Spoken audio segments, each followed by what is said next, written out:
This is David Mould. I'm reading from my book, Postcards from the Borderlands. This excerpt is entitled Land of Rivers. What's the best way to travel from Khulna to Barishal? I asked my colleague Yasmin Khan at her office in Bangladesh's capital Dhaka. I don't mean the fastest or the cheapest way, the most interesting way.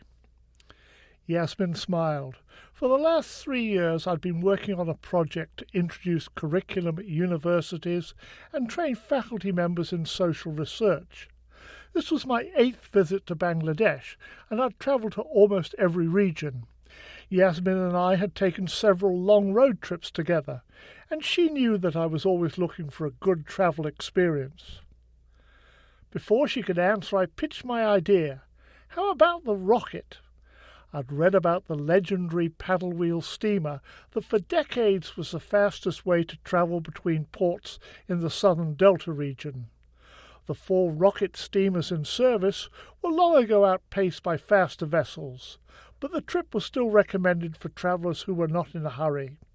And I was in no hurry. After a symposium at the university in Khulna, the main city in southwest Bangladesh, I had 2 days to reach the river port of Barishal in the central delta. I would book a first-class cabin on the rocket for the overnight journey. I would sit on deck sipping tea, no alcohol served, reading, watching life on the rivers, and enjoying the sunset and sunrise. Yasmin sounded doubtful. She said that on a recent river journey from Dhaka to visit relatives in Barishal, her passenger boat had run into heavy fog, delaying her arrival by several hours. It was winter time, late January. The water levels were low, and the rocket could not steam all the way up the Rupsha River to Khulna. Instead, it was scheduled to depart from Moralganj, a 2-hour drive to the south. I didn't give up. I called the Bangladesh Inland Water Transport Corporation for advice. The answer was not reassuring. "We cannot guarantee departure," said the agent. "Perhaps you should travel by road." The rocket would have to remain in my travel dreams, not in my travel plans. I contacted the UNICEF field office to arrange for a car and driver. "How long will the trip take?" I asked. "I'm not sure," said the administrative officer. "It depends on whether any of the bridges are under repair. You have a lot of rivers to cross." I instantly resolved to count them.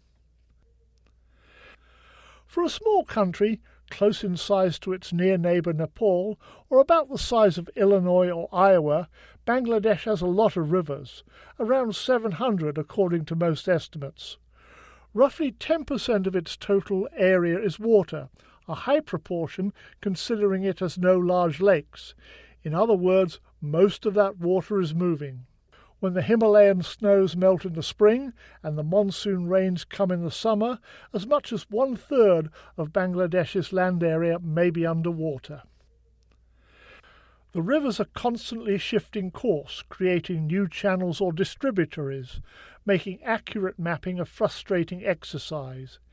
Even describing them is a challenge because the names of some rivers change several times along their courses. For Bangladesh's rural population, the rivers are interwoven with every aspect of their lives. They sustain agriculture, rice paddies, fields of corn, mango orchards, fish and shrimp farms, herds of cattle, and flocks of ducks. They're the main highways for commerce, with nuka, a traditional craft with a high prow, rowed, poled, or motor-powered, carrying fruit, vegetables, livestock, and building materials. In many places you need to travel by river to reach the school, the health clinic, or the government office. When the Himalayan snows melt, they wash earth from the mountain slopes into the river. Downstream in Bangladesh, floodwaters submerge farmland and leave thousands of people trapped on levees and narrow spits of land. Yet, when the muddy waters subside, they leave behind rich alluvial soil that makes the river basin one of the most fertile regions in Asia. The rivers are also borders dividing the country. Most flow south towards the Bay of Bengal, creating barriers to east-west travel and commerce. In many places, people rely on ferries, from simple nuka, poled by boatmen that carry passengers, bicycles, motorbikes and cargo, to diesel-powered vehicle ferries. Ferry traffic depends on navigability. On a foggy winter day, in rough weather, or in the dry season, east-west commerce may be delayed or halted.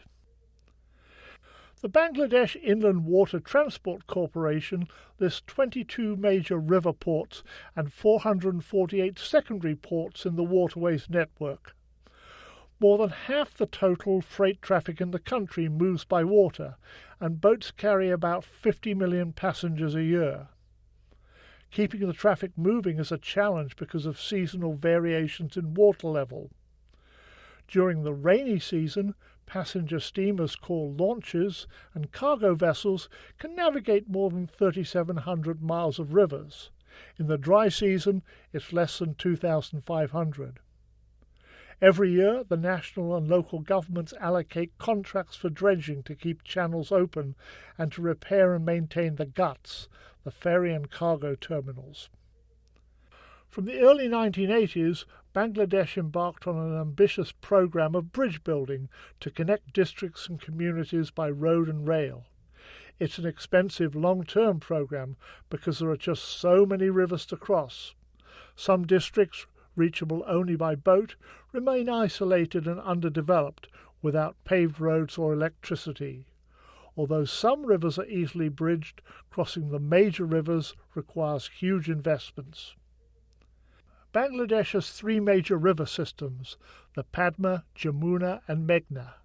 Systems is the right word, because each great river has many tributaries and distributaries, channels which break off and then rejoin, or split off to flow into the vast delta region of the Bay of Bengal.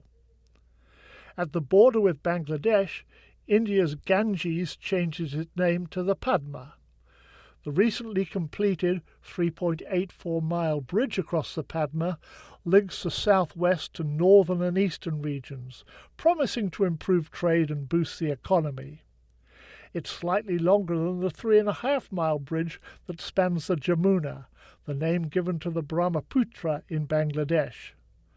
The third river system, the Meghna, brings together rivers flowing out of India's northeast. The combined waters of the Padma and Jamuna join the Meghna south of Dhaka to form the lower Meghna. At its widest point, the lower Meghna is almost 8 miles across, land and river merging into one hazy landscape. A maze of channels and distributaries combine into the delta region. The delta is ground zero for climate change, with floods and cyclones blowing up from the Bay of Bengal to submerge low-lying islands and pushing brackish salt water inland. Bangladesh is truly the land of rivers. Postcards from the Borderlands by David Mould, published by Open Books, is available from Amazon and other online booksellers.